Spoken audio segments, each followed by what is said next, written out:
All right, we have a special episode today on addiction, and joining us is Derek Knight, a remarkable individual whose life took a dramatic turn from the depths of addiction to the heights of personal empowerment. A self-proclaimed recovering addict, Derek found the courage to break free and embark on a path of recovery.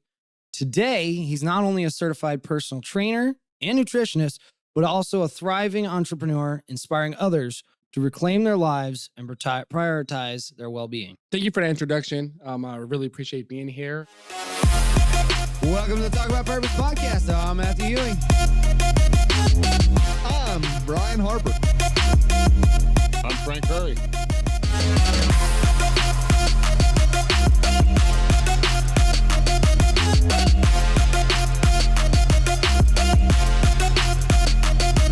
All right, so before we get started, what's everybody's I have a definition here of addiction. Tell me what you guys think of this definition. Absolutely. And if you agree with it. So I got mine from a recovery website. It's called what it's called. But addiction is a treatable chronic medical disease involving complex interactions among brain circuits, genetics, the environment, and an individual's life experiences. People with addiction use substance or engage in behaviors that become compulsive and often continue despite harmful consequences. Dang. Yeah, I guess it's treatable. Pretty nailed. Pretty nailed there. Yeah, I don't know if because the only thing about treatable is that when I went to rehab, they said that once you're an addict, you're always an addict. You're always in recovery, even if you don't use drugs ever in your life again. You know, I don't know if that's considered treatable because you can cure an STD. You know, there's STDs that can be cured, but if they're saying you're always an addict, even though you're in recovery, treatable, or is it just manageable? So it's like treating symptoms. Yeah. That would be cure versus treatment, correct? Yeah. Okay. Yeah. Because like you can't. Okay, I see what you're saying. Yeah. You know, Like you'll always be an that's addict. actually a question I do have before we even go into any further. But I hear a lot of people say it's a disease, Yes. right? Yes. Right now, Frank, you've also dealt with addiction in your life, Mhm. and a lot of people say it's a disease, but then other people say it's a decision. In 30 days, you're better. Yes. Well, how do you guys feel about The that? decision in 30 days, you're better. I disagree with that, but I agree that it's a decision. Yes. Okay. Ultimately, it starts from a decision. It's not like somebody forces you down to snort stuff up your nose Or like you were mentally not capable of saying no, like, or you know what I mean? Like, I mean, if that's the case, then there's an underlying issue that caused that to happen, and you weren't being evaluated or watched when that issue happened, and you were put in a bad situation that you weren't cognitive to understand what was going on. So that's a little different in my eyes. My eyes is it's your decision because you are ultimately in control. You make the decision to put that drug or that chemical in your body that you're now dependent on. And I mean, we do whatever. Anything, addiction could be anything. I mean, alcohol is a huge addiction, right? Mhm. We don't talk about it as much because of the big corporations and stuff like that and how much money they make off of it and Absolutely. so on and so on. But I mean, alcohol is one of the drugs that if you're dependent on it and you pull it out of the body, out of the system right away, the body shuts down and you die. Nobody talks about that to the point where there's orders in hospitals for cans of beer because you have to wean the patient down, you know, from addiction of Absolutely. alcohol and stuff like Yeah. that. But, Alcohol you know, addiction will kill you. Yeah. Yeah, Coming out of alcohol, you know, the hard stuff that you do, put in your nose, put in your veins, or however you do it. Those drugs can kill you on use. Mhm. Alcohol kills you after the abuse, after you're trying to get better from it. I was in Yeah. rehab and I was just doing my CPR, sir. And it's crazy because I became peer leader at this rehab.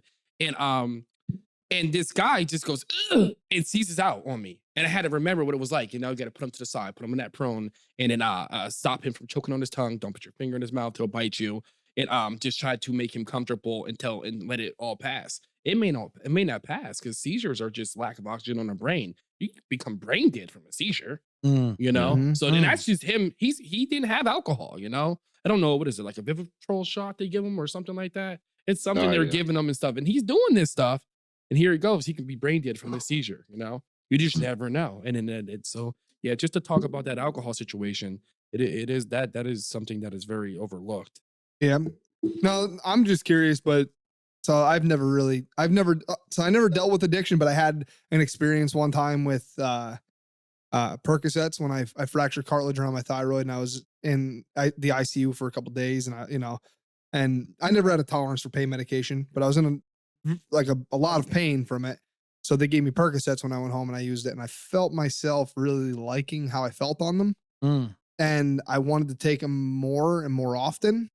And I was with my boy's mother at the time, and she noticed it. She took them away from me, kind of hid them on me, and only gave them to me as prescribed. And once I was out, that was it. And I was lucky. I felt like fortunate that she caught that when she did, because if she hadn't, like, even after that, I still wanted, I wanted to go out and get more because I loved the way I felt on them. But I didn't. I had a little bit of, help there with that as well. Like, she also recognized that, and I managed to have a little bit of willpower and stay away from it, and now I'm fine now. Like, but I could kind of understand how people get addicted to things like that. Like, I can. I didn't mean my volume's off, big guy. All right, so while Brian's turning down his phone. Actually, it's very good you said that, because we were just talking about, like, when you asked the question about, like, the choice and whatnot. Yeah. And now I've been out there in the streets and all, and I've seen kids that literally are, career addicts already that are younger than me, who did it at 10, because of their parents and bad nurture and all. And me getting addicted, actually, I didn't. I probably would barely drink a beer on a bush party night, And but like I got injured, like you were saying, and I got used to it and stuff. And that injury, waved a lot of people away from me going on to college and playing some ball and stuff, and that led me to a depression. So now to talk about that situation, I do think, because what happens at rehab is they do these things after you're clean, after you're done detox, and they talk about you and your, like, what happens when you're sober.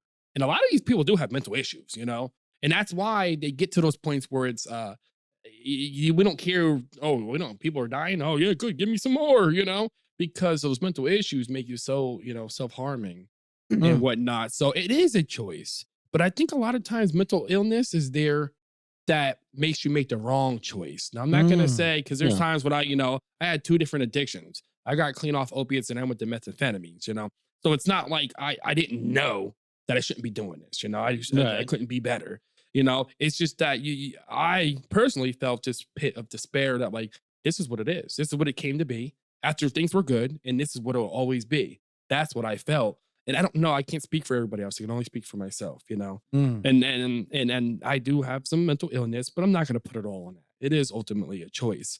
It's just that sometimes in your mind, you think that that's the best choice, because think of it like a 0 in the middle, negative to the left, positive to the right. You're so into negative that it takes so much more. If I'm a -2, it takes just as much to get to a +2. So I might as well just stay in a -2 and go to -6, because it's easier. I'm already in the dark. So it's so hard to go to the light, I'm already doing bad, so why not do worse and feel good temporarily and have, and have that permanent pain? So I'm gonna have permanent pain regardless, That's Yeah, no, that makes sense. I got you.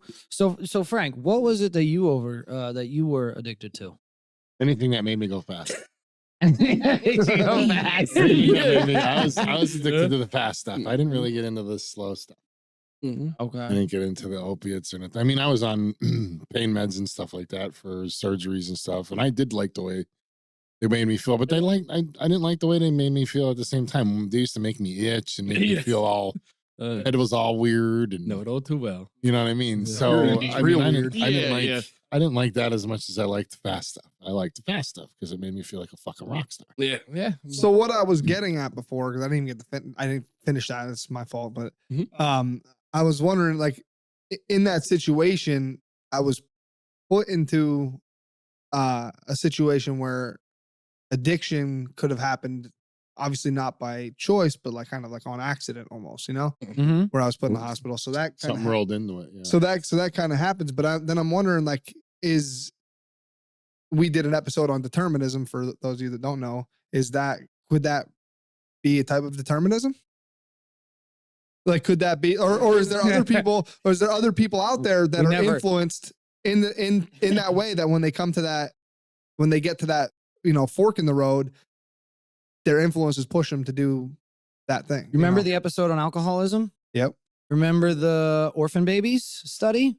Fair enough. Okay, so there was orphan babies, and when the 2 parents drank, oh man, I gotta remember this. when it was just the mother that drank, Yep. the kid was like way more likely to become an alcoholic from an orphan. He never even Not met even his in the mother. home. Yeah. Oh, He was more likely to that's become interesting. an alcoholic. When they both drank, they were just shy of that number for the mothers. And then when they both didn't drink or just the father drank, they were drastically reduced. Okay. Very odd study that they found That's enough interesting. orphans Yeah, to that's do very this interesting, with. yeah. But yeah, so it's got to be genetic. So there's a little bit of determinism there. Yeah. There's something there. I mean, That makes sense One then, that side would- of my whole family is alcoholic. Yeah. You know what I mean? I mean, it's ultimately like those are the way I look at it is those are factors to an equation that eventually ultimately get to a decision. Whether Yeah. the decision is Yes. 100% your decision by those factors that come in, like mental illness to get you there, or They're just et cetera, individual et cetera. I influences. mean, it still gets you to an ultimate decision. it's all- Yeah, I think It's all nurture, nature, and what you Yeah, become. yeah, after that. exactly. Yeah. And who you're around. I mean, if you're Yes. never around methamphetamine, you're probably never going to do it. But if you're around methamphetamine and everybody you hang out that does methamphetamine, you're probably going to do it. You know what I mean? agree, but I who you think- hang out with. I think Yeah, you ain't there wrong is about a that. softening of the blow to addicts because of just even that study. And it shows that they have a predisposition to like it more than the average person. Yeah. Mhm. And they're already 2 steps behind compared to, Joe Schmo, whose parents didn't do anything. They're Yeah. already You starting know, in that they're negative starting too. Yeah, negative. Talking You're in about. that negative. You're starting already behind. So the, I agree behind with the what you're saying. baseline. It is a decision, but sometimes that decision is a little harder for some people. Well, yeah, Yeah. that's part of Yeah. the equation. That Yeah. Yeah. Doing that's it what- individual, it's like individual influences in your Yes, life yeah, that Yep. you know. Like till this day, not even talking about drugs. My mom always taught me to clean up the stove in the kitchen as I cook. I do it till this day. So Yeah. imagine if my mom told me to do drugs when I was a young kid. Or She's watch- darn or probably watching still her doing do- it to or this watching day, her or boot up, just stop or- doing them. Right. So you know what I mean? watch, yeah, Watching her boot up, watching her do yeah, lines, yeah. you know. The whole life, the I mean, whole I was life. around it. Yep. I was around my so my experiences with addiction are like outside experiences. Like I've had my family they were all addicts. Mhm. Just about every single one of them except for my little sister Gabby. And hopefully she's doing very well. So hopefully she stays that course and has a good life. And my other 2 sisters, they're battling recovery still. Mhm. They're both doing okay at the moment. I pray for them. I hope they continue to do good. And then I have 2 brothers. One of my other brothers passed away. He died from an overdose. So that's another impact that I've had from addiction. Mm. And then so I pray that I don't talk to either of them anymore. For multiple reasons, but doesn't mean I feel like any type of hate toward them. I wish them the best. I hope they can get their lives together, and I hope everything works out for them. But in my experience is what I've seen from people, like what I've seen from my family, and I think that's ultimately kind of helped me make the decisions that I've made to not do it because I saw what I didn't want my life to be like. So it helped me, and I had good influences to look up to, and they had things that I did like, and it's like I want that, not that, Mhm. So that's kind of what kept me going. Yeah, and your kept me away from your it. case is talked about. It's a rare case. It's a rare case in rehab that is talked about because there's people that say, "Hey, well, my brother, my mom, my dad, we all did this and that." But you're the rare case because it's at that point where you probably were hit in like because I have some other friends that I have that are not addicts, but their parents are addicts. Like hardcore addicts. Mhm. And it's like the despair from seeing it, the embarrassment, the heartbreak from losing people, that had literally channeled the fact that I saw what that did to my uncle. I saw what that did to my dad, my mom. And I know how I felt, it's all about how people perceive things Yeah. and stuff. And some people are like, oh, I see that. Like I like to be the Yeah. daredevil, oh, I see that. I want to feel like that guy, and Yeah. that guy just the guy that's doing some crazy shit, Yeah. But Yeah. Now, where do you think that would fit in with me? Because I have the same thing, not to the extent you do, but I have alcoholism in my family. Mhm. Both sides, grandparents, uncles. My mom had to quit young because she was starting to become one. My dad Mm. was one. well, Chased us Wow. down, tried to kill us a couple times. Alcoholic. My uncle died from it. My other Mm. uncle's dying from it. Wow. But I won't touch it. I'm addicted to other things. Yeah. You know, Yeah. I'm addicted to Gay porn. wow. Wow. Wow. Oh, shit. You walked right into that one. I had to. I had to. Cut that out if you want, Francis. He I don't only, know. he only knows because That's he watches it actually with funny. me. Oh, shit. Oh, so that's how you do it. Oh, that's what I'm missing. That's what I'm missing in my life. 2 dudes, 1 mug. No! Hey! What the hell? Oh, man. Oh, that just gave me a terrible Dude, image. dude. Like how you smell Two like one of dudes, those one pussy mic. willow What the- trees or whatever they are. That's a terrible word. Pussy willow. Pussy Oh, willow my. tree. You ever smell those things? They smell like wad. Yeah, they do. Do they? Yeah, that's what you smell. You never ever go like down a street or something like that, and you're like, man, wad over So- here. You ever do that? No. What? Smells like No. what? Wad. Is that Semen. semen? Okay, all right. Yeah. All right. What the fuck? How often do you smell semen? Because this is like No, the third it's time you free. brought this It's up. a pollen. It's a pollen. Yeah, there When you we go. pollinate things, that's how trees, and it happens to smell the same. How, pussy how willow often do you tree. guys smell semen though to know what the fuck it smells like? Spring's coming fast. I have sex and I smell my own. Yeah, I know That's it's like- sex smells like like I this. smell my Yeah, own. Is that, is that Smell what? it. Okay. When you get older, guys are it's stronger. I don't know. It's like, it's like an aged bourbon. It's my wad is like an aged bourbon. Nobody bro. asked you. Yeah. He said, because I have sex. Yo, what is going on? All right, time out. Yeah. Time out. Sorry, Francisco. Time out. You got to close that door. I didn't think about it. Sorry. Yeah, that's definitely. Time. 320. Yeah. Sorry, Francisco. I just noticed it. We got a little bit. It's all right. No big deal. Moving on.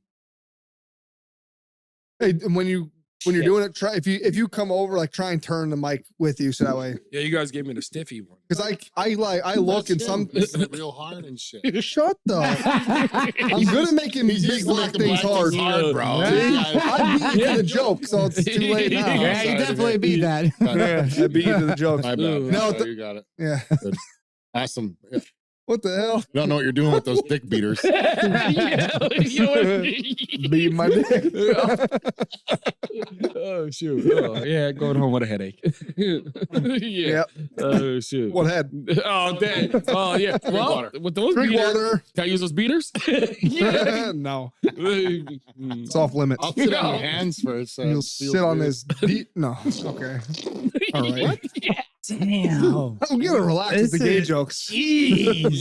Yo, how come I get on the show and it's gay jokes? I know. This ain't the only time. Oh, it's not. No. I'm waiting for him to pull a pack of hot dogs out of the fridge. Shut up. Fuck up. Only the Duct tape them frozen ones. together. Those guys still got those What's boxes. the circumference to that? I might need to add a hot dog. Yeah, make it like a revolver. If you put like 6 of them, it would be like a revolver. It'd be real bold. What the fuck? Oh is- man. What are we talking about right now? It was addiction. You didn't even finish your damn thought Nick about is in it. alcohol. Your Nick's family. in it. Oh, you never. yeah. So on the lighter, well, kind of lighter side, see, I didn't get addicted to that the same way he didn't because I seen what it did to my family. Yes, Mhm. yes. I was like, that's not happening. Yes. I don't care what, that's not happening. But it happened to my sister and everything, dude. Like everybody in my family Mhm. got it. But then I got addicted to other stuff like Yeah. tobacco or nicotine, porn at one point. I actually did overcome that. That's That's a lighter side. It's real though. It's That's real. a Definitely lighter real. side of addiction, but it's serious. It's It not, can I'm be sorry. heavy. I'm not laughing at that. I'm sorry. And a lot You of laughing at me? Are you No, laughing at I'm me? laughing at the What fact do that I you said mean? gay I porn. said something But funny. porn was actually one of the addictions, and now I apologize. Now I feel like a dick because porn But- was an actual addiction. Oh, but yeah. isn't there an aspect to every single person's life? If we look at like the brain Mhm. and dopamine, Mhm. everybody gets addicted to something. Yes. Yep. Phones, Yep. eating, addictions everywhere. And I don't think it misses Mhm. anybody actually. So Mhm. how I like to look at this is like when we talk about addiction, we understand what do we usually talk about when we talk about addiction? It's usually drugs. But if you define drugs, it's any substance that alters or changes how the brain normally works. So you're telling me you can't see a hot chick and that doesn't change how your mind's functioning, doesn't spike your neurochemistry. You know what I mean? You telling me I one time my doctor told me I was addicted to oranges when I was a kid. And I stopped eating oranges. You know what happened? I got a headache. Just like if you stop drinking coffee, you're gonna get a headache. So there's a lot of things that we can all in our own personal way, unique ways, because we're all different. You can get addicted. We just don't classify those things as drugs. But when you do it in abundance, it starts to alter how you do your daily life, you know, Yeah. and how your neurochemistry responds to it. Obviously, I just want to point out I'm not trying to make light of actual like drug Right. addiction at all, because No. that is very heavy and intense. I'm just saying I don't think anybody's really free of this. And if you think you are, you might be fooling yourself. Please Right. don't You know, think there's that. something. I mean, even God said, you know, have no other gods before me. If you're putting something above him, you know, that might be something worth looking into. You might have been talking about addiction even there. Mhm. Yeah. You know what I mean? I mean, your definition of addiction was a lot more sophisticated than my Schuylkill County ways. I would classify or describe addiction as you are prioritizing anything over the rest of everything else, because everything should Very be a well. balance in life. I love it. You know? I love it. Mm. That's You know what I mean? perfect. So if Yeah. there's one thing in your life that you're saying, well, that's a priority to me over everything that should matter. So like if I prioritize something over my family, for instance, like oh, I want to go out and I don't know, there's a 3D printing class that I want to go to every freaking week and just I'd rather spend my time there than spend time with my family. Well, maybe I'm starting to, Hmm. it's starting to be on the cusp, because really my family should matter more to me than what I'm prioritizing. So I have to look at So it. I have a question. I have a question for that for both of you. I mean, answer it however you want, but I'm actually genuinely curious because I haven't dealt with addiction, so my kids haven't had to deal with Mhm. that type of life yet. You know, hopefully they never have to. But I remember when I was a kid, I wanted my parents more than anything. Mhm. I wanted them to be around, Mhm. and never were. Yes. It fucking killed me inside that I couldn't see my dad because he was mostly in jail. Mhm. My mom was never around because she was out partying and drinking all the time. Absolutely. How's it affected your kids? How's it affected your relationship with your kids? And have you taken any steps to try and fix those? This is a genuine question because I'm curious, You want to go first? No, All right. No. you're the guest. Yeah. So honored. Yeah. No, honestly, yes. Because like I came here, and this is not too far from my old stomping grounds. This is how I'm gonna Mhm. answer this question. My phone is deactivated. I didn't come with a wallet. I'm not 2 or 3 years recovered here. Yeah. When I got recovered, and I'm recovering, and I start doing things too, because I feel like the more I build myself up, because I'm hard on myself, whether it's family man, whether it's trying to get the best career, whether it's trying to even, be God's best creation, everything I do, I am so hard on myself. And that does trigger me to an extent, but I'm always going to be that way. So I have to somehow make a way to cope with it. And I was with my kids a week ago, and they love their father. They love their father, and they all love me, like the energetic dude always going on.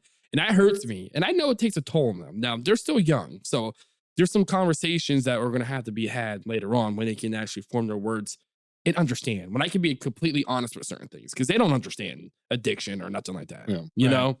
And but like at this point, my kids are they're like me with the ADHD and all, and you can really, distract them. Eventually, as a whole, when they reflect on their day, they're gonna think, "Oh, dad wasn't there," or whatnot.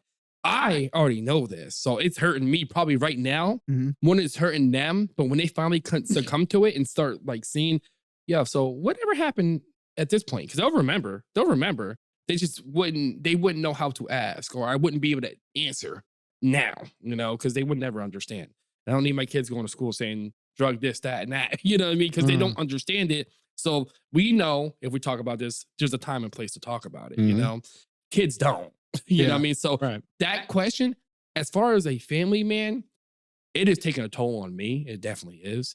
But these are the steps I have to take because addiction is real.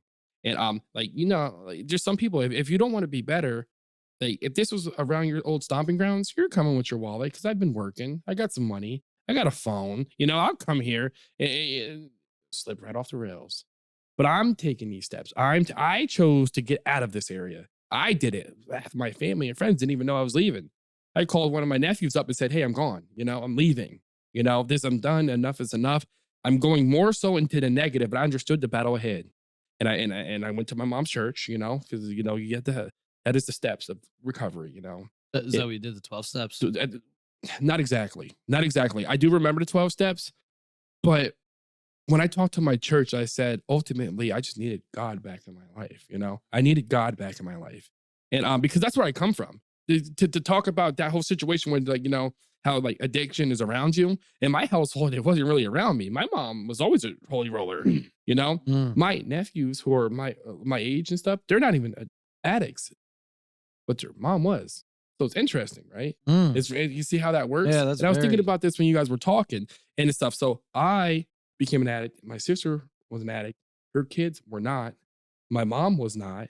In her household, I became one. So we're in a household where addiction wasn't a thing. They are when it was, but they didn't become addicts and I did. Uh, It's very weird, right? yeah, I see what you're saying. Yeah, it's very weird and stuff. So it's hard. It's hard. And then as far as my kids go, this is gonna be permanent pain for me. And I said this one time to my group. I said, drugs are a temporary fix for permanent pain. You temporarily feel good in the moment, but what you do, that friendship you screwed over, that girl you cheated on, those kids that you weren't at a party for, whatever have you, you know, you felt good and it was easy because when me and the mother of my kids broke up, I was clean. I was clean, and then I succumbed to drugs because I actually realized how much it did hurt. It hurt a lot. I got out of the Dodge and I was doing drugs not because I couldn't say no. I chose it because I said, fuck it. I lost everything else. And why not? Right? I succumbed to it instead of fighting back. Mm. So I have a lot of fixing to do, a lot of building to do, and all I can do is build myself up. Because if you aren't building yourself up, then how can you build your life up? If I'm the number one worker in my life, Interesting. yeah. Like I feel like my dad, you know, maybe he felt the same way at some points. Maybe it's best if I just stay away. You know, since this is my life. Mm. And I never thought of it like that. Wow. But Yeah. you know, and I do remember I had a conversation with him the one time and I said, you know, Dad, I said one of the biggest reasons why I never got into drugs or never had any interest in it whatsoever was because of watching what happened to you your whole life. And that probably felt good to hear. And when I said when I said that, he said, "Well, if me doing drugs my whole life kept you from doing them, then it was worth it the whole time." Jesus died on the cross. So you know, That's wow. yeah. Mhm. So that was, you know, but What about you, Frank? For me, I mean, it was all about priority, like I was talking about before. So I have a lot of regret because I prioritized, I had my daughter every other weekend. So I Yeah. prioritized drinking and going out and sleeping in when I had my daughter and stuff like that and spending, instead of spending quality time, because I wasn't really ready for a kid at that point in time. I didn't even know I was a dad until she was 3 months old. So I didn't even know, I wasn't there for any of it. You know what I mean? right. Um, but I've been clean for a while, and I've done a lot since then and changed things. I now have custody of her. I'm very open and honest with her about my drug use because I want her to be like you.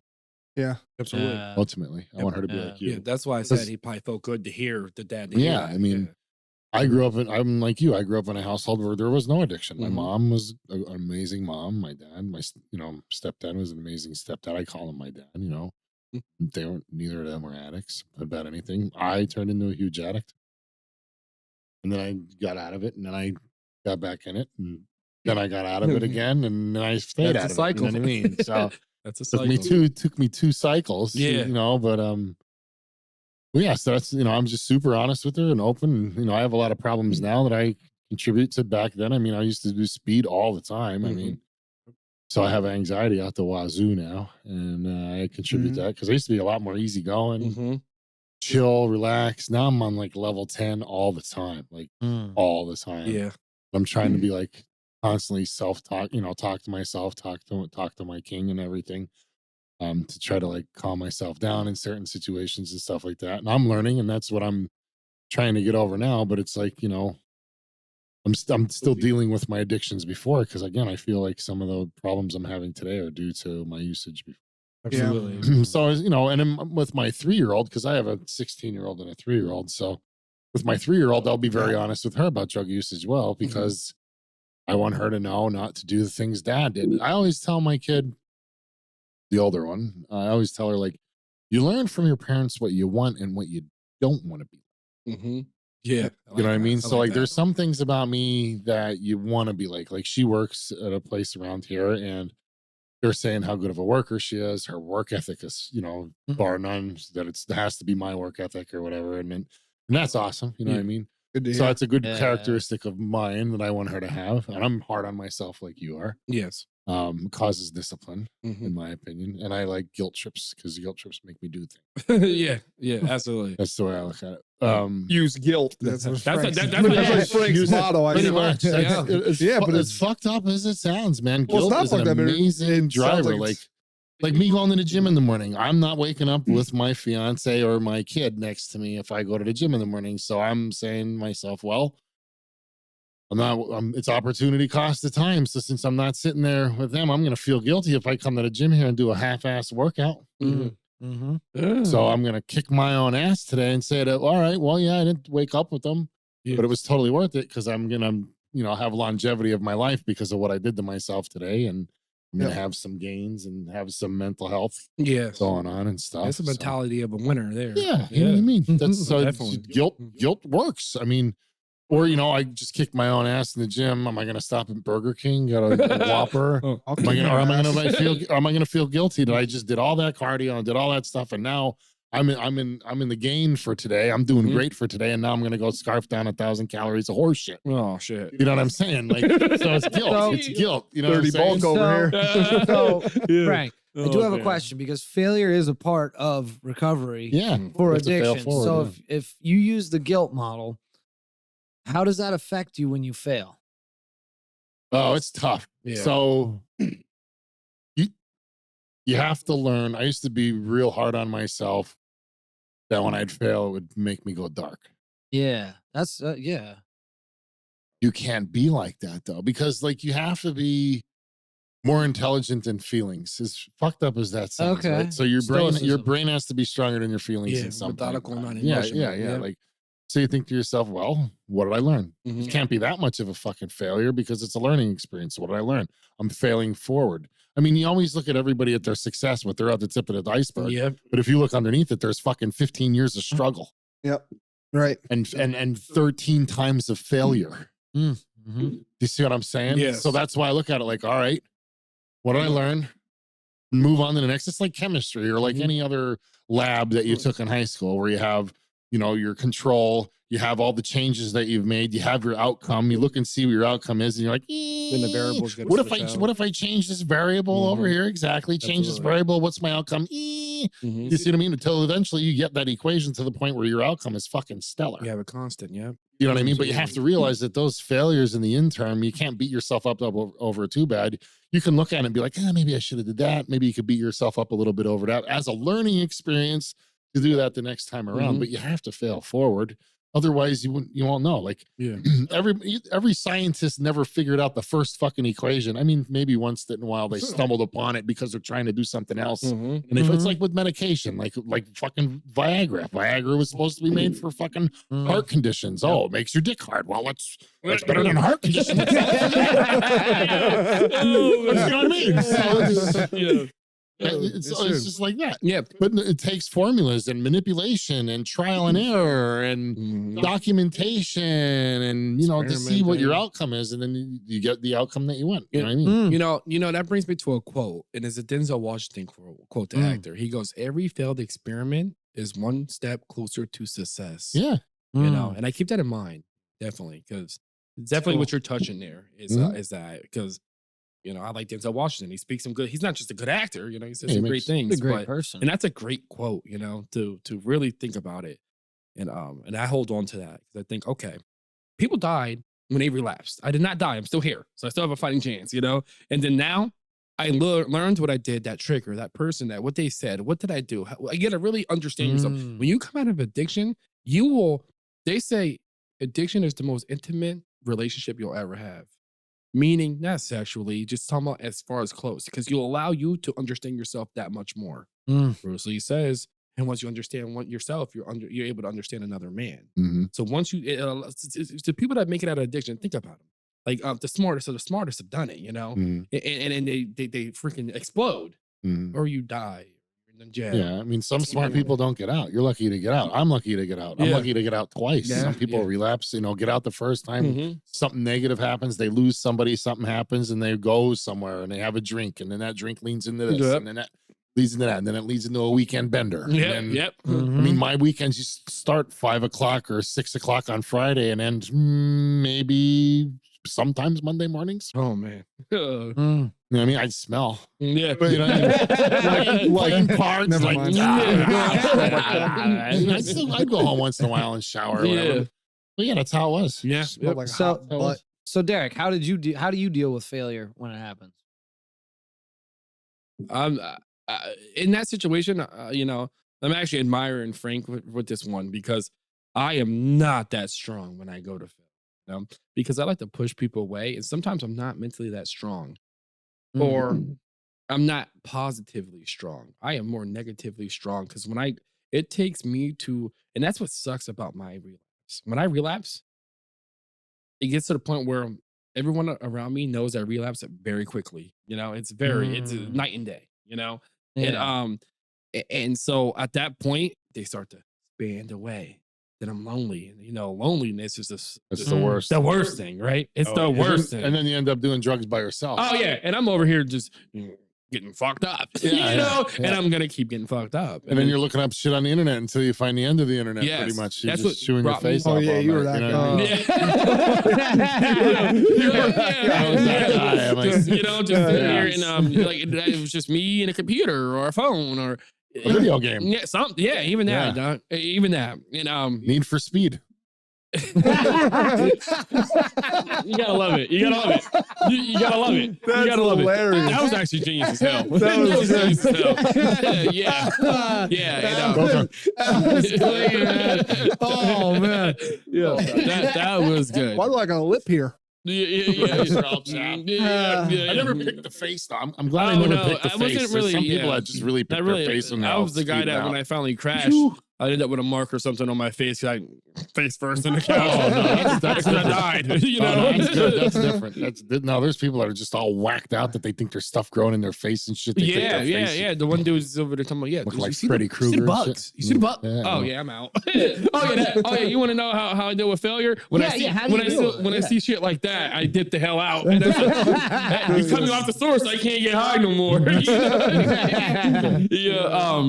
But ultimately, like, it just sucks because when I fall, I keep falling, I fall, and I fall, and I fall, and then and then hurts relationships, destroys them all, and then eventually I have no choice but to bounce back up, and then it's like, oh, I remember this guy, the same ambitious guy. Oh yeah, I got so much to do. I had to get going. So I am probably one of the worst relapsers because. You hit rock bottom. Oh man, rock bottom, man. That's how you, okay. The rock bottom, that's the ceiling. Cause I can fall forward than that. I gotta go further than that. And it's bad. That's why I gotta be really, really careful, with certain things. So, I do a lot of things to not get in that situation because I am one of the worst relapsers. When I relapse, I fall. So do you talk to yourself at all? Like I talk to myself all the time, and I give myself pep talks. No, when I'm high or when I'm no, I'm talking about. I talked to everything when I was high. But what I'm talking about, like, is now, like, that's funny. You have to like give yourself your own pep talk. Yeah. Because like you're your own leader. Yes. So absolutely. At that time, you have to think your morale is dropping as a leader. Yes. You need to bring morale up. So the only way you can really bring morale up in yourself is to pep talk yourself. Yes. So I usually pep talk myself. Okay. And I'll be like, hey, you're 40-year-old. I try not to do a shit sandwich. Like I do a shit sandwich in some situations. Yes. But in that moment, I try not to give myself a shit sandwich. I try to just like, hey man, yeah, shit happens. It's all good. You learned. don't go too hard on yourself. Don't go dark. Let's fucking go. Yes. That's usually how I am. Okay. And I'm like, all right, cool. Let's fucking go. And my anxiety has been so crazy. Want to know what's crazy? I'm more like Derek. So you want to know what's crazy? I go down So- hard. Yeah. So you want to know one of the craziest things that I've like learned here is like we have 2 guys with us right now that have battled with addiction and like some serious addiction, Yeah. right? Yeah. And they are 2 of the smartest people I've ever met in my life. They are great That guys. says a fucking lot. Yeah. So we can potentially still be dumb, right? That's what I'm saying. No, I do mean that in a compliment because I know some smart people. Yeah. Okay. I knew Yeah. Albert Einstein. Yeah. No, I didn't. No, I'm not gonna No, lie. I'm Going to rehab is a humbling thing. And I'm Yeah. not just saying humbling because you relapse and you're all screwed up and you gotta go to rehab. When I tell you, I'm very good at chess, right? And then You're all right. So I used to be a lot better, but like I went years without playing, and then I started playing I again beat in the rehab, shit out right? of him. And then I start like whooping some ass on the hill, they call it, on the hill of the rehab. And then next year, no, like I've probably seen so many different variations, if not all of them, at some point in time in my life. So I'll catch on quick if I'm out of the game for a while on chess. Mm. And when I tell you these dudes, I see dudes over here playing guitar, playing chess, you know, orchestrating with drums and doing all kinds of different things. I saw some of the smartest people. When I tell you, give me 10 addicts and give me 10 people that never did drugs, I'm telling you right now, if you can get the addicts in their mind right, those guys are freaking amazing. They're geniuses. I also Especially noticed the speeders because they looked at a lot they of look shit. up it. They do a lot of They've reading. read a lot of stuff. Yeah. Like, On the well, internet. yeah, I remember. I was in the Washington Post. I read that like 3 months ago. I saw that 3 times. I saw it. Yeah. He's not Yeah, wrong. yeah, He's not Everybody wrong. makes a little Yeah. bit of sense. Yeah, I told, and people don't believe me. I told him when I used to be up for 2 days, I'd sit there and research, and every research led me to another link to keep researching and researching. I'm like, I don't know how I know this, but I know it. Do you think that's drug specific? Because I know a lot of dumb addicts. A lot. I do too. A lot. Yeah. You know who those people are? The dumb addicts. And then it's just me speaking for myself and my experiences. You know, the people that are dumb addicts are usually the people that were 1, nurtured into it, or 2, the people that didn't even form an identity at all before they start doing drugs. They didn't even know what they liked in life. They just seen people getting high and just start getting high. They never got a chance to, you know, to have a skill. That's what I think. And when I say nurture, that's because before you're even an adult, everything around you, you know, I know some women out there. There's some guys who their parents gave them drugs before they're young adolescents, you know? They're just, you know, they didn't have a chance to understand or who they were, but they were an addict at that point because the choice was made for them.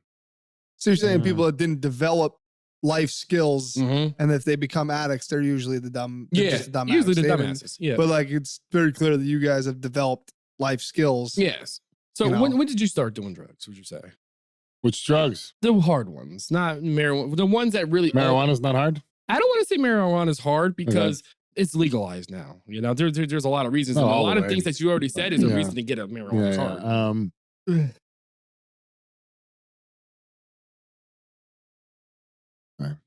Marijuana is a memory loss drug, Frank. Fucking 42, bro. That's also a memory loss. Well, I will be issue. 42. Being old. I'm trying to think it was 17 or 18. Boom. You're right on par with me. Right on par with me. I mean, so I smoked weed earlier, but me doing hard drugs was like 17. Yes, 18. I mean, like I used to pop robin eggs. I liked robin eggs. Oh, man. Ain't that ecstasy? No, robin eggs were a speeder back in the day. We Oh, used to shoot. take. Oh. They don't I thought robin eggs were like a bird.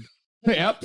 I'm right there. You know, protein. You fry 'em up, you get some protein. Yeah, right. Yeah, they have the red chest. Yeah. the You black fry 'em up, wings, you get some protein, you know? They have blue eggs. They're blue eggs, right? Are they speckled? Speckled blue eggs. I think they are. Yeah. Yeah. But yeah. This commercial. I'm not a bird brought to you by robber. Adderall. But don't take it if you're addicted. Oh, But if you're man. addicted, don't take them. Yeah, but that was the issue too with that one because I have ADHD and ADD and stuff. So Adderall was once something that was prescribed to me. So when I touch methamphetamines, I hone in until I stop eating and all. Then I get skitsy and in a psychosis. See whatnot. shadow It's people. not You shadow people and start. I wasn't you know, laughing at but- that. I swear. Wow. I was not laughing at that. I But swear. Or they have like 7 projects started and not thinking finished. Never Yeah, finish them. yeah, Never yeah. finish them because you start, droning. Been Yeah. there, And whatnot. But yeah, you're right on par with me. So, you probably had goals at that point, already developed for yourself. Or What? something that you No, I just wanted to get party and You fuck just- people, yeah, fuck chicks. Dude, I was such a fucking fuckboy, dude. I can't help myself. Hey, I mean, honesty's that's how it real. was. I wanted to party, get high, get laid, fucking party like a rock star, fucking enjoy myself. This county used to be the shit back in the day. I've whether you heard. believe I've it or heard. not. That's Like, see, that's sorry. This county used I to was be just the saying that like a lot of the addicts that I did know, that's kind of how they were. They just wanted to party and have fun. Not worry about But nothing. it's what's weird about you is like you weren't like that when you were an addict. You were not like that. No, all right. No, I was not like that. You had like an unusually low body count. Yeah, because I was paranoid. I'm like, this chick's trying to give me an STD. Oh yeah, she's dirty. There's She's things called dirty. condoms, bro. You put a condom on. Oh well, see, that's the way my blood is set up. They don't. No. I was more worried about getting say what I was gonna pregnant say. and doing all of that shit. And So everything too. yeah, with that though, when I started like 17, ish, that's how I wanted to be because I had a lot of pressure on me at that point. I was supposed to be something. That's what everyone would tell me. I was leading, the league in touchdowns and doing all this stuff. Everyone's saying, "Hey, you got to do this. You got to do this. You can't come up short." But then, when you graduate, the new guy's up. Hey, you can have that. I took that rock off my shoulder and started going nutty, because everybody wasn't watching me as much, So how did you guys realize, when did you come to the point of, hey, I gotta stop? Or, was it a slow realization or was it something dramatic that happened? Like, what made you say, I'm an addict, I need help? Like, where was that point for you? If this was like fun or helping. If Frank says guilt, I swear. I mean, I can answer this. I can answer this. You go first. So actually, that's a very good question. I have a good answer for you. And I think that's what took me so long. Because, we're talking about 17. That's when I'm, introduced to drugs and doing this, right? But now I'm 31. That was a while ago, on and off. I did some great things in my life. I did some good things, some bad things, some things I don't even want to talk about. And, but decision wasn't made for me at first. Yeah. So you understand where I'm getting with this? That big gap where I kept going back and forth. When I was young, remember I told you, people were saying, you got to do this. You have to do that. This is what you're supposed to do. You cannot fall short on this. So they're putting me in the rehab and all this and whatnot. First thing I did as a rehab was a methadone. I was on opiates because I destroyed my knee off the bone, destroyed it all. Oof. And after I started getting onto it, got off the school's insurance, and I started looking for street drugs. I now had an addiction on my hand. First thing I did was a methadone clinic. When I went to this methadone clinic, everybody was in there for like 30 years. I was in there for one. Hell no, I'm not doing this. I'm now 19, 20 years old with liquid handcuffs, which they call methadone because you can't go. They'll give you 3 take-homes after 6 months of going to your meetings and stuff. I'm about to start drinking. I'm about to start partying. I'm just starting to enjoy adulthood. And then next got a kid coming on the way, all this stuff going on. So the decisions weren't made for me. I never got a chance to take, hey, Derek, this is what I'm going to do because this is what I want. It was always force fed to me. Yeah. And now that's why I know this recovery is different. People always made decisions for me. They never got to even know me. Some of the people that made decisions for me didn't even know me or how my mind operated. But they said, you can't do this, you got to do this. And here, this is what you did. And then me, always listening to people, trying to please the situation and be the best me, I ended up the worst me for a long time in and out of it. And now I'm here at 31 years old. This is over a decade ago. And here I am now, finally trying to get clean for forever, Yeah. Huh. Okay. Well, most of my 20s was my addiction. My rock bottom was I was losing everything. I had a good job. I was just losing everything, man. And I just seen it happen to all my friends. And I'm like, this is happening to me. So that was the first time. So I was able to get myself out of that one the first time. I did reach out for some help for some people because you need a support system. There's a couple people I trusted and said, hey, man, I have a problem here. I need to see if you can help me out. And thankfully, I had people help me out. Yeah. But the second time around, I just saw it happening again. So then I started using guilt the second time. Yeah. I'm like, bro, you're losing it. I don't care what just happened to you. I don't care that you might go to jail for 20 some years. You need to get moving. Yeah. I don't even care. You know what I mean? Just do what you got to do. Endure the suck. Yeah. Don't go dark. Don't do nothing here. I mean, I was out on parole or whatever for like 6 months. So I was like like a freaking hermit. I didn't want to leave my house Yeah. by myself most of the time. Mm-hmm. I mean, That's how I am now. Like I got some friends that are close. I'm hermit. I don't really do much. Don't come. I mean, out. that's how I am now, but that's because I'm 42 and I have a family. Oh yeah. Not because, Oh, like you, like literally, I'm strong enough now that I could go to a party and somebody could have it out in front of me, and I would be like, oh, I don't want to take that chance. I'll get nauseous. Yeah. See, If I look at it, I'll be like, oh, I don't- all the I- bad memories and everything will just flood to me, and I'll get fucking nauseous. Like I'll just be like I'm even thinking of. Got a little nauseous thinking about it now. I wouldn't even take that chance yet. Mm. You know, you've been cleaner yeah. a lot longer. I I've wouldn't even been take that chance yet. 42, bro. So it's been a hot minute. Yeah, absolutely. Yeah. We've talked so many times that I never even knew that. You know, What beforehand. that I was? Yeah, you know, man. It's crazy. It's I was crazy. doing lines off of urinals and everything. I was Well, that kind of addict, bro. Yeah, bro. All right. Confession, I've done that too. Frank, On the back of the everybody told you not to on the back of the toilet. On the back of the toilet. Bad. Yeah, that's what I'm saying. On the back of it, Yeah, it's like okay, What's yeah. a urinal? my buddy, toilet, urinal. It's the fucking One of those things. You can put The septic fucking tank powder area. on. I was gonna say, okay, like that kind of like. Yeah. The tank area. You know what I'm saying? Urinal's the stand-up pissing Yeah, thing. but I mean, that still has a flat. I guess it does. Yeah, I've done it. So you're, But anyway, That's so still like, probably your friend would a come out and be like, and then you'd go in and do it. You know what I mean? That's how it was. I know the I laid one out for you, bro. Yeah, I know the Laid one out for you. Thanks, brother. I appreciate you. I have no idea. I just started herpesiphylitis off the back of the toilet, but I appreciate you. You know what I mean? Like, that's what it's at. You Yeah, know what I see, mean? this is So- stuff I gotta think about. That's what stops you from going back. When you do put it in the sober mindset and how shit it looks. When you guys listen to, I need to develop those ears. Because when I hear that and think about that, oh yeah, I ain't going back. You know, hell no. Fuck no. Mm-mm. Good So, Lord. so you Crazy said shit. you had to like relocate? Is that what you? Yes, you I said went that? back to Harrisburg. That's a lot of my family's from there. I spent a lot of my life there. I like to say I'm from Pottsville.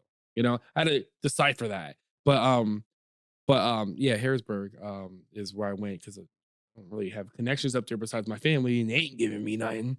Yeah. So did you have to That's good. relocate? Like, was that a part of you? I had breaking to it? stop hanging out with certain groups of people. And well, I mean, I kind of did relocate though. I've moved around, man. I lived in different areas. I lived in Cleveland. I lived in Danville area. I've lived in a number of places. So Gotcha.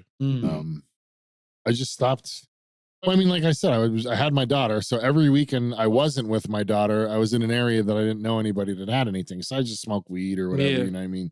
Those weekends and some shit. But then the weekends that I had her, I'd be back around in Kentucky, and you know, that's where everybody was partying and living it up. You know what I mean? Same people out So- there doing it too. To this day. Oh, I don't know. I don't even know. Oh I yeah, don't even same follow. old people. It's insane. It's like, Well, I mean, I people see never some change. people. yeah, and they I'm don't s- change. I It's- see people, and it's I'm like, ridiculous.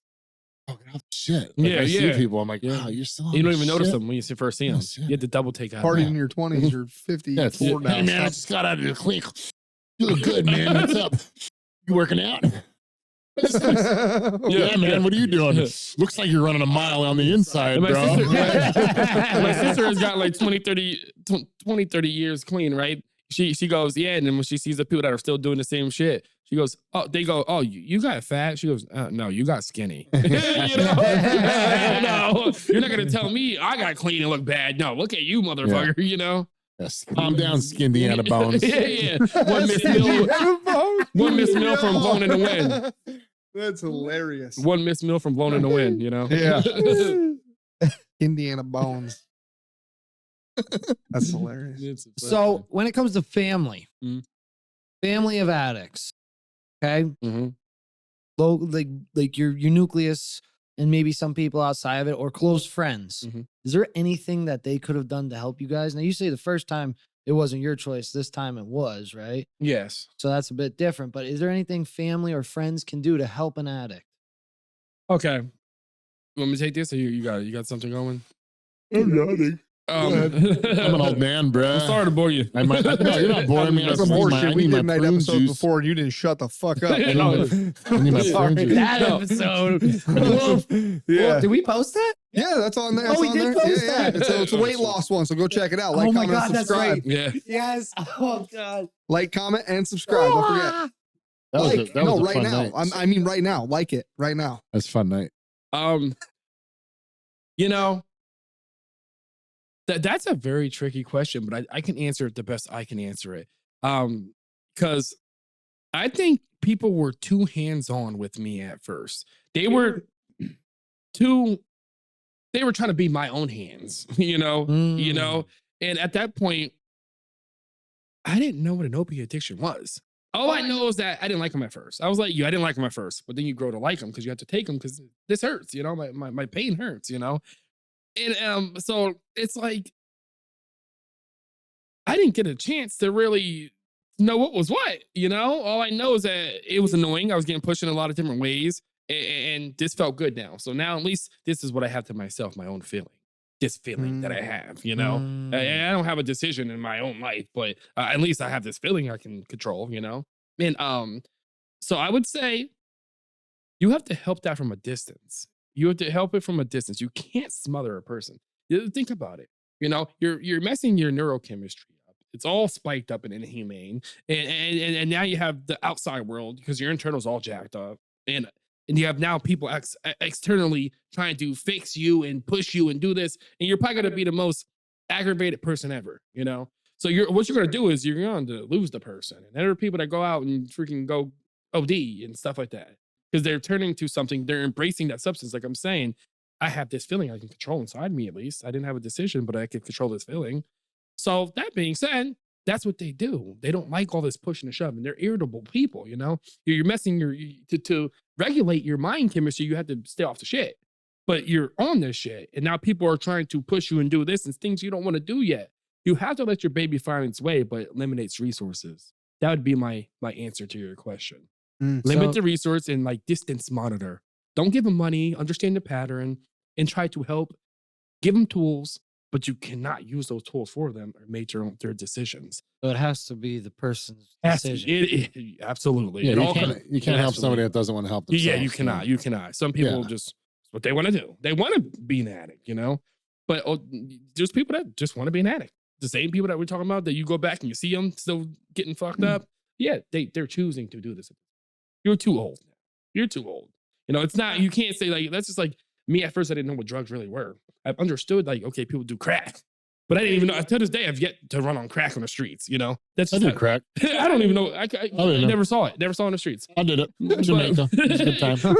That's the age difference there, Yeah. and stuff. So I never ran on it. It was just meth. If Yeah, I tried it one time. You don't It's see not that good. crack, and so yeah, so you have to monitor from a distance, give them tools, let them make that decision, and let them. Because sometimes you have to nurture that decision too. Like hey, yo, look what happened. Show them a video. Excuse me. Show them a video of what you did out on the field with your buddies that you used to hang out with when you were sober. Let them remember that, and try to give them that option every time. Hey, you want to come do this? Don't make the choice for them. Don't try to force them. If you do that, it's going to make them push you away. And they'll disappear, and that might be the last time you saw them. So ultimately, it's their decision. And unfortunately, a lot of people lose people from their decisions. Sad. I agree with what you said. I have to play devil's advocate too and say don't enable them. Yes. Yeah, definitely understand. Use common sense. I understand they're your kids and you love them and so on, but if they're telling you they're not using and you think they're using, they're probably fucking using. So don't take their word for it because they're still an addict and don't trust them for that. Absolutely. Right. Yeah, you can't be like, okay, well, I'll help them and just keep dishing them $100 here. Yeah. Oh, hell no. You already know. There's something wrong with my tooth. I'm going to dentist. I need $500 for a crown. Yeah, that's funny. And they That come worked back for and they're me. rubbing their I'm not teeth. an addict. the I get dentist, $500 for a crown. Whatever. I'm just saying. No. Whatever. Yeah, it's definitely so. That's why you monitor from a distance, but understand the signs. Yeah. If you understand the signs, it allows you to monitor from a distance. Because you can keep giving them money and stuff. Next, you're giving them the money to get that bad batch that killed them. Yeah.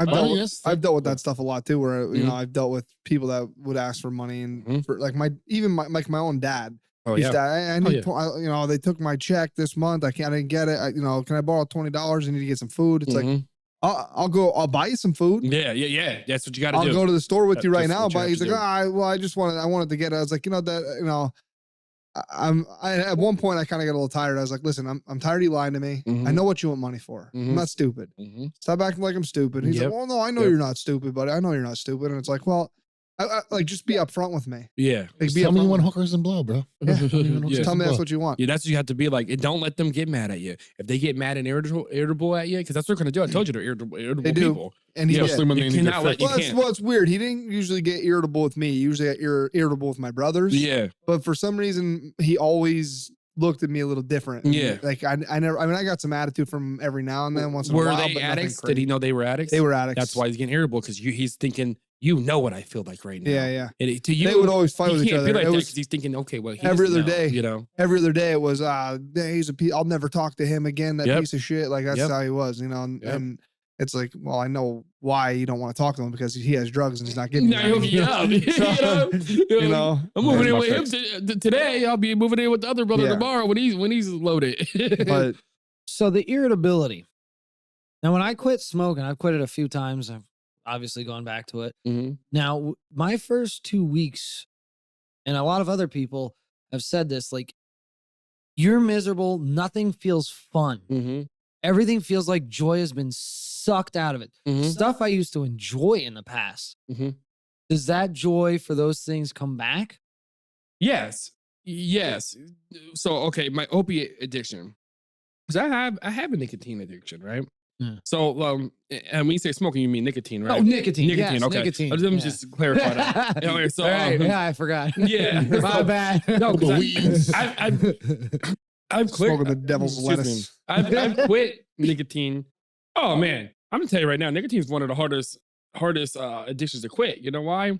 Because I've quit opiates, and opiates hurt, right? Opiates hurt you, like, because the endorphins, to regulate, to feel good, and all that. You feel pain. You feel pain in your legs and whatnot. Yeah. So, and I thought, that's what kept relapsing me with the opiates, because I felt like I'll get clean for a couple months, right? Then I'm like, wow, I don't find joy in life at all. Nothing is the same. I feel like there's a hole in my soul that will never be fixed.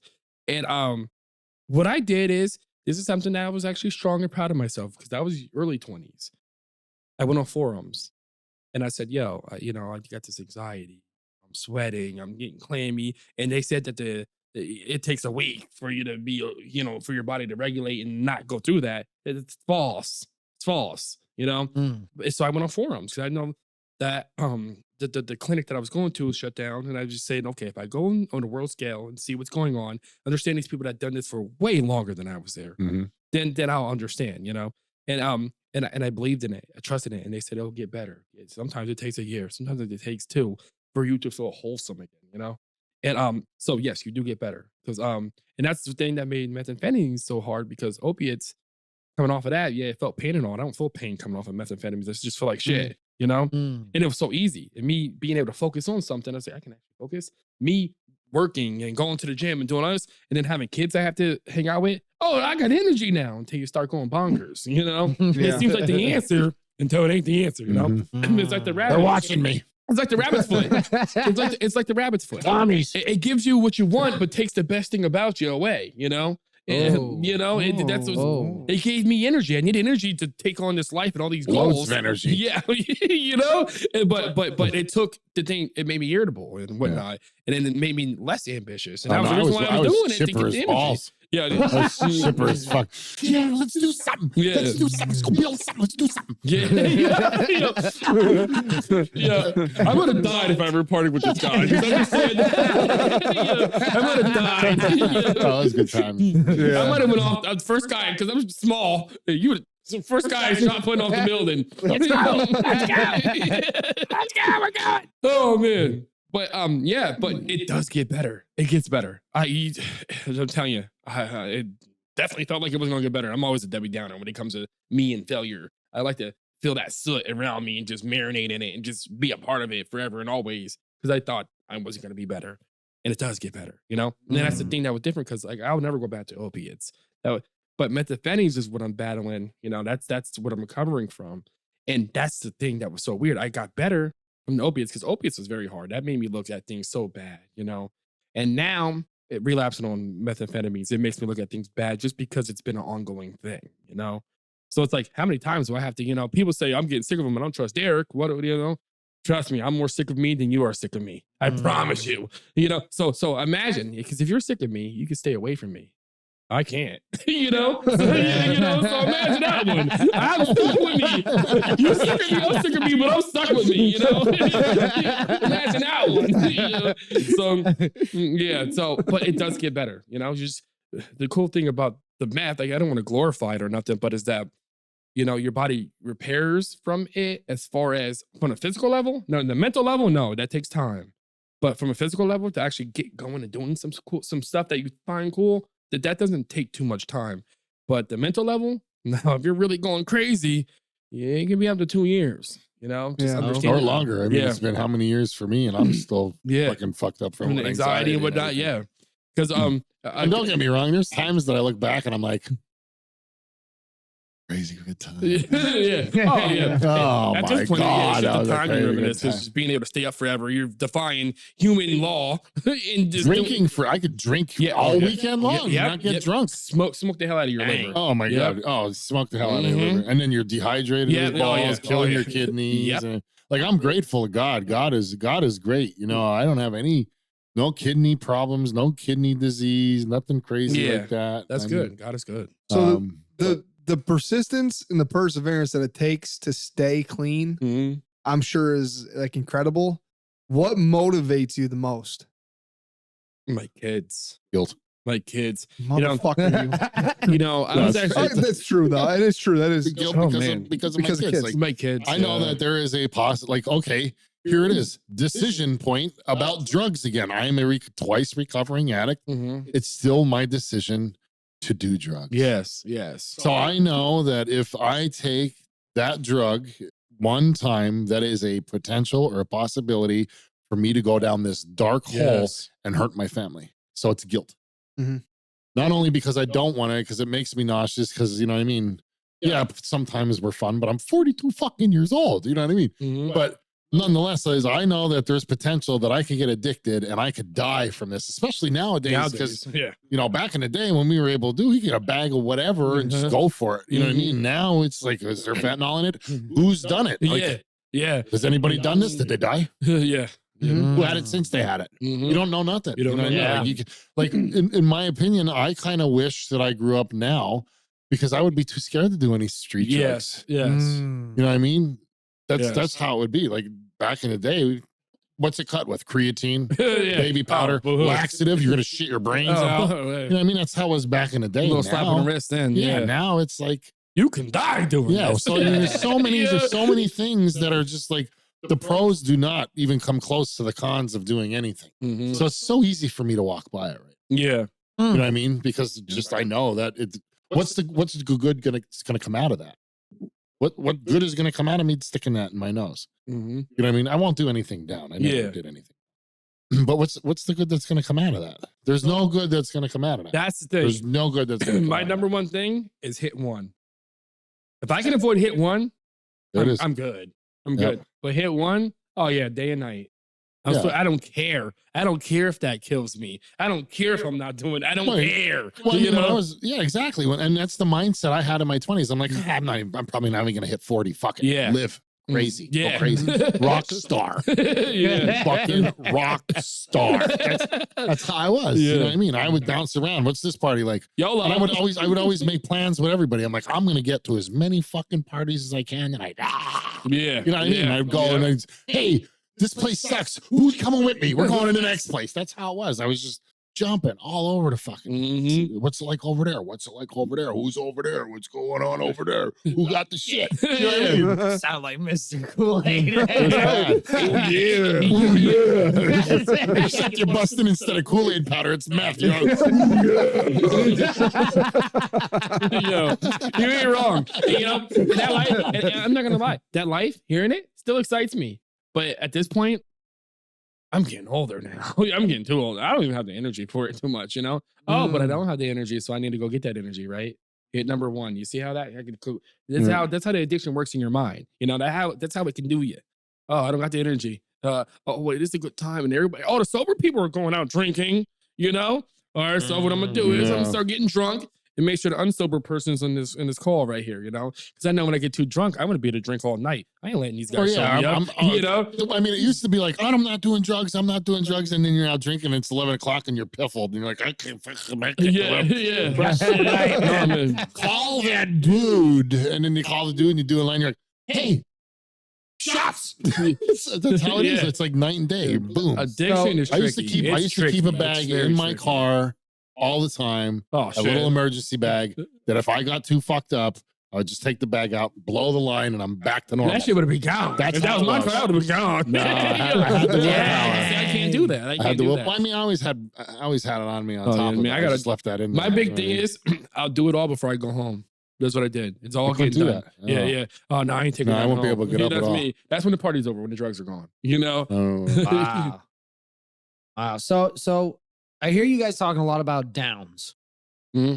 I don't know what it's like to experience your end of addiction at all. Yes. But for me, with my lighter side of it, I know when I hit ups, when I have big sales, when I make big deals, I'm very vulnerable to fall.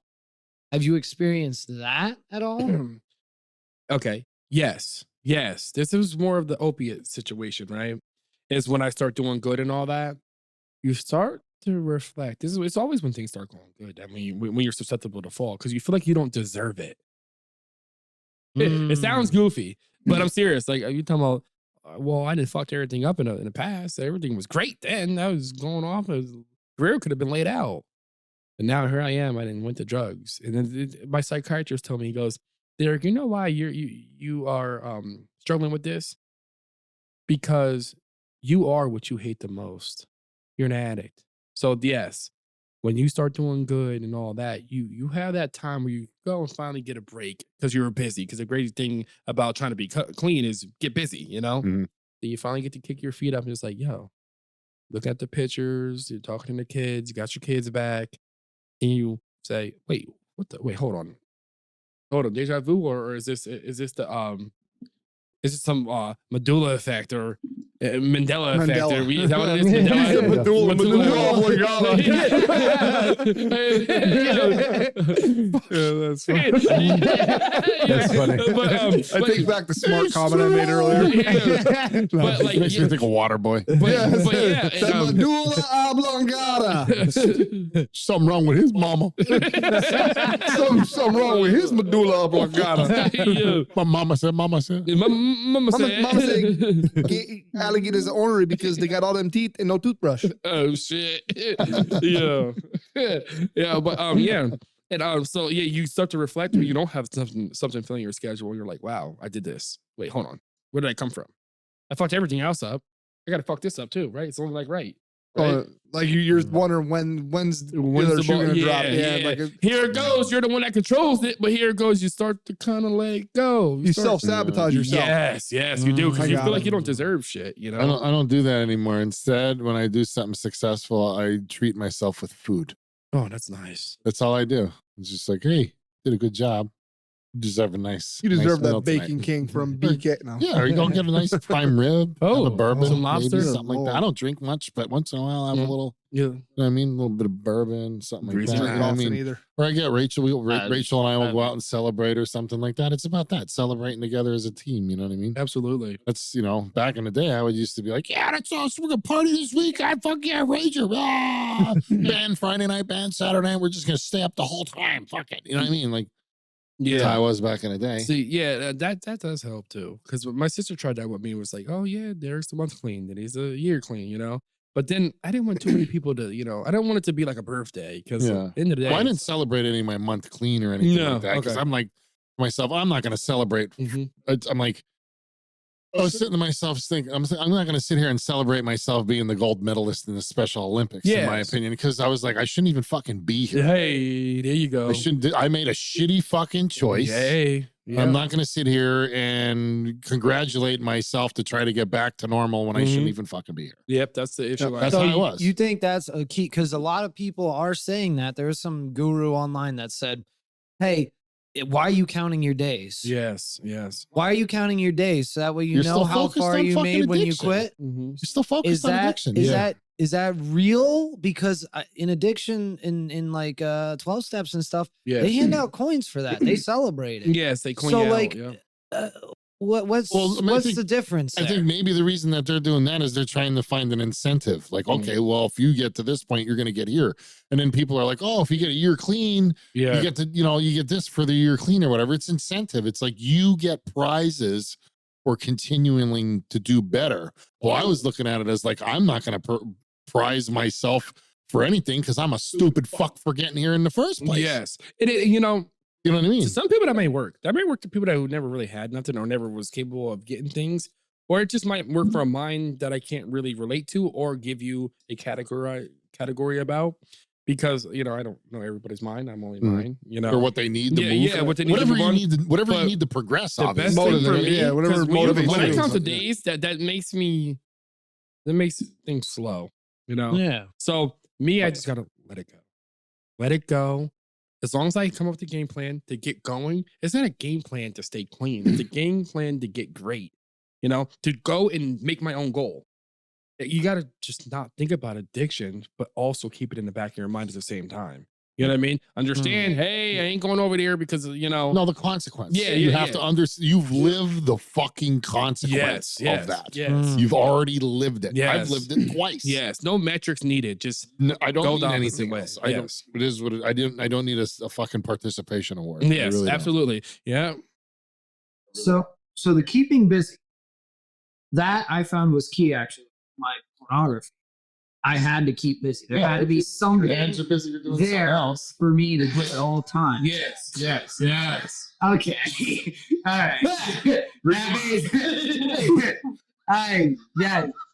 Yeah. Anyways, Like upselling. for me, I enjoyed all the stuff I did outside of the addiction, so it was real easy. Yeah. I found stuff I love. But what if you're the person that doesn't have something you like really love outside of it? You just still try to keep busy with stuff you're kind of interested in? Try new things. Trying to get Learn yourself, because maybe you only know yourself as an addict. Yes. Because you've been an addict for that long. So why don't you try to relearn yourself? Why don't you learn something about yourself that you didn't even fucking know? Yes. Draw, paint, take a class on stained glass, Yes. take a forging class, do whatever you think that you're a little bit interested in. See if it gets you over the hump. See if it gives you a new identity. Yes. Instead of being the identity of you're a fucking addict, you're a failure, Stop you moving. made a shitty decision. Stop looking for drugs and look Yeah. for hobbies. Yeah. And it's so easily said to done. That's what I was talking about, the people that were coerced with drugs before they even knew themselves. They're 10, 12. That's not fair for those people because they don't even, you're still relying on mom and daddy to do some of your decision making. Well, mommy and daddy's giving you bad decisions, So you don't even have a chance to really do nothing. But then, like, that's the hardest thing, what Frank's talking about. It's like to try to, learn something new. Because I'm telling you, think about it. One thing I always thought that was cool when I did methamphetamine, is normal. I sniff, and I lift. I took off. Just like that. You drink that coffee, you know it's going to give you the little buzz and all that. It's going to take some time, right? A couple minutes. Literally, one gesture, and you just float to the moon. How do you replace that with time? Time, trying to find something cool that you have to actually put work into. When I know that if I just took my nose to something, all my problems are solved, at least temporarily. It's so hard because it's like so inhumane how much it literally floods you dopamine and all the neurochemistries they talk about. It's so difficult. So that's simply when it comes down to you have to. You have to. It's simple. You gotta. If you don't, then you're gonna keep thinking the way I'm speaking, and it's gonna be very hard. So there's wanting and there's also liking. Like, you know what I mean? Like, if you want to, you also like it a lot. So how do you cross those roads? Where do you get to the bridge or the fork? How do you do that? That's a very hard question. So I ain't gonna lie. To this day, the idea, I like it. I think most people won't like that lift off. Because think about what makes us feel good. It's serotonin and dopamine and whatnot. Imagine I could put it on the brain beyond on a human level, right? So where you feel like you're freaking coming down extraterrestrial, you know? Yes, the idea is it's amazing, you know. Some people just ain't dumb enough to go and try it, you know, or don't get the option to try it. I think the majority of humans would, but at the same time, I can't sit here and say I don't like the feeling. It's not the feeling that I'm fighting with. It's the consequence. Yes, you like it, but you don't like the consequence. Yes, it feels good, but you know afterwards you're gonna feel like shit. So you have to understand. Yes, you have to get rid of something that's gonna fight. It's not one of the best feelings you'll ever have physically, but at the same time, Other than ecstasy. yeah. No, I was about to but it's not about like to this day. Do you think the idea of the feeling you like it, right? You like the Yeah, I feeling? think it was a good time. Yes, it's just what is not good for humans because of how we work. But at the same time, it's the consequences. It's opportunity cost. So Yes, do you think? yes, it feels good. Temporary feelings for permanent pain. You know. So you think it's a good idea for someone who is an addict to turn and face what the consequences are and could be, Yes, and literally just dive in first into what they are? Yeah, that's just what you got to Yeah. do. That's what Get you it gotta over do. with. You have to know. Yep. You have to know. Yep. You have to be selfless, not selfish. Mm-hmm. Realize the people that you're hurting around you. Realize the pain that you're causing. Absolutely. I mean, if you have any loved ones, especially parents, they're watching you go through this. I can't even imagine watching my kid go through something. Oh, But thank goodness my mom was kept in the dark for a lot of it. Yeah. But I mean, now I like say some things and I hear her going, "What?" I didn't grow up in a drug household, so my mom's still oblivious to half of the stuff. Oh, She okay. still doesn't. I don't think she understands that life. Yeah. Wait, that's No, she doesn't know how to use her phone. oh, okay. So we've talked a lot about how people who are currently addicted or fighting their addiction, can kind of like help themselves in getting out of it. How do you think we could help people who have never been addicted but are kind of like curious, and how do you think we could stop them or stop our youth from getting to that point? First and foremost, let me say that, we've joked about this whole thing and all. We're trying to make light of a dark situation because that's the best you can. Mm-hmm. So, we're not glorifying. We're definitely not doing that. Because ultimately here we are talking about being clean. Yes. I'm 31, you're 42. And I'll be free. close enough. June. Yeah. So think about it. You're young. If you're young and you're seeing this, and you see us in hindsight, think about it. 15-year-olds are saying, "You're 31. You're old. You're old." I hear that 15-year-old. Yeah. I have one that Yeah. points at me and says I'm old. Yeah, what's with that? What? They call us old. I don't understand. Like I was 15-year-olds, Yeah. kid, like Oh, teenagers. yeah. You're old. I'm like, what?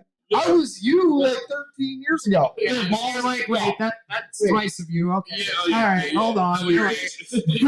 Coming from a dude that his balls didn't even drop yet at fucking 15. I Talk about Derek like that. Oh, shoot.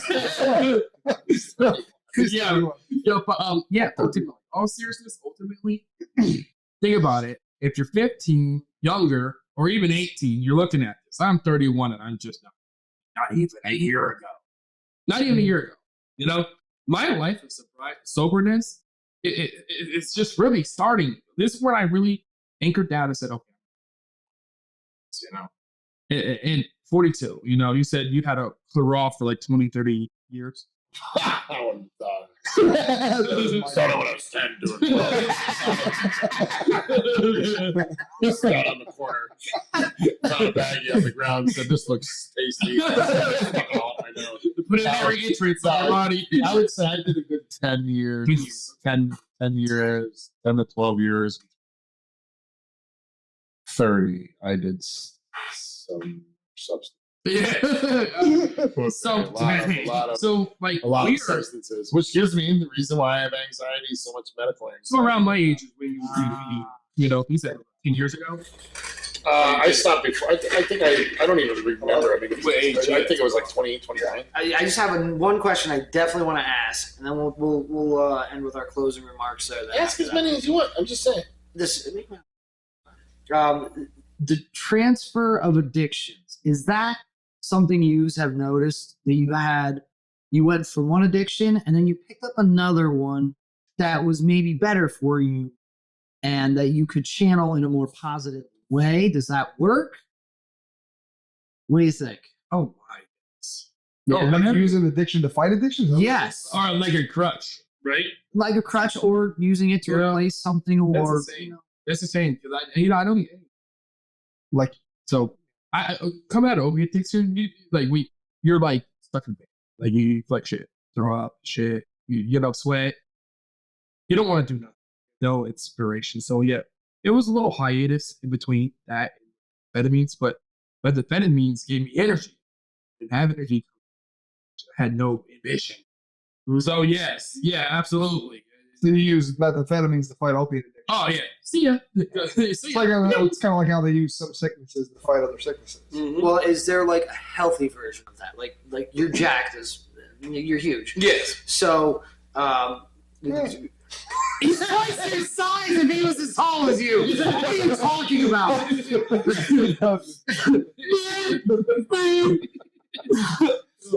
out of here. That's just like fucking with him. That's all. I know. I'm just, Busting my balls a little. but like instead of doing methamphetamines, you then like obviously you're working out during that, but like you could, if somebody wasn't, they could turn to like working out and become like addicted to that instead of the methamphetamines. Is that Yes. like something that actually happens or can help? Yes. I'm not gonna lie. I was working out with this guy. We were working out and whatnot. And I got clean. I got a rehab. He's one of the first dudes I was hanging out with, right? And of course, it's nice to be around him because he never did drugs, Yeah. When I tell you, he'll co-sign.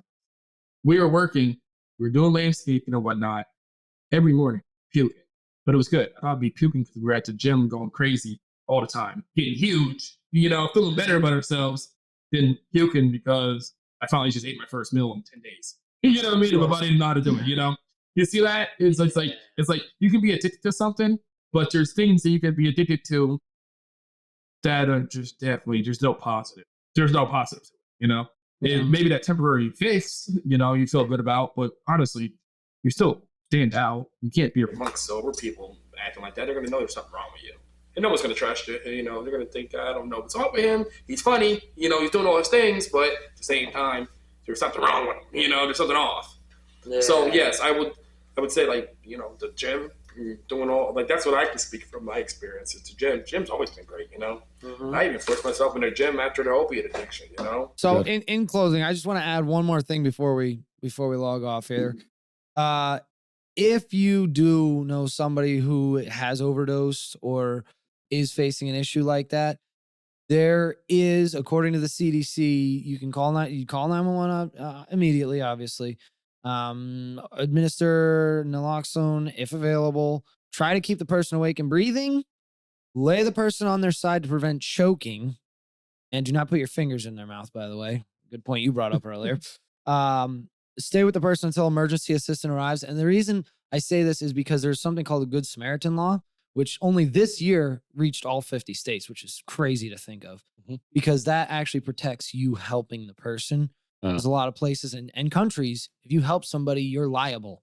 Yeah. And you can get sued and you can go down. Now, you have to check with your state because they are a little different for each one. Kansas and Wyoming were the last ones, so they're a little different with their law. Yeah. But there is a law to protect you, to help people. So you don't need to hesitate, but check with your local law. I'm not obviously associated with any of this, so this is not official suggestion, but please look into it. Help somebody if you see that going down. But other than that, you guys have any closing remarks you want to leave on? Don't do drugs. And let me guess, use guilt. Yeah. I mean, let's put it this way. I was never the same after the first time I did speed. Yes, absolutely. My brain chemistry, my brain pattern, my personality, everything changed the first Mm. time I did it. It was not the same person. So don't do it. Even if you don't like the person you are now, you're not going to like the person even more when you're doing it. So channel your effort somewhere else. If you're on it or you're trying to get away from it, find out who you are. I mean, there's so many different fucking ways now. I'm 41 years old. It's so different. I didn't have the internet at one point in time in my life. You know what I mean? So there's so many different ways now. You can, spin it off, get addicted to doing art, get addicted to doing something positive that makes you have them endorphins, like working with your hands and designing something or building something and seeing it when you're done. That releases endorphins too. You're going to feel positive and enlightenment from everything from that. So just channel it somewhere else. You know what I mean? Find out, try something else.